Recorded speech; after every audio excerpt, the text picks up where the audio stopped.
কালকের ম্যাচে এক অদ্ভুত আরও এক দৃশ্য দেখা গেল সূর্যা কুমার যাদবের।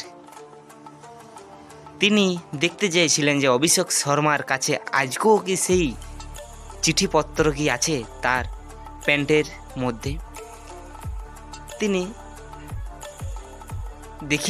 দেখতে চাইছিলেন যে সত্যি কি আজকেও সে সেঞ্চুরি করতে। সেই দিনের ম্যাচটি কিন্তু কেউ এখনও পর্যন্ত ভুলতে পারেনি, যেদিন 55 বলে 141 রানের একটি দুর্দান্ত ম্যাচ খেলা হয়েছিল এবং প্লে অফ দ্য ম্যাচ তাই কিন্তু ও অ্যাওয়ার্ডও দিয়েছিল অভিষেক শর্মাকে। সেটাই দেখতে চাইছিল আজকের ম্যাচে সূর্যা কুমার যাদব। তিনি কি আজকেও সেই সেঞ্চুরি করবে, এটাই তার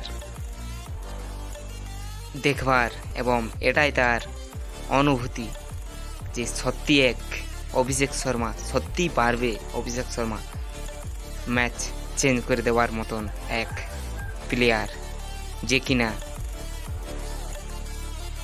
যেসব ম্যাচে হোক সে কিন্তু ম্যাচ চেঞ্জ করার মতন player Abhishek Sharma, the one man army.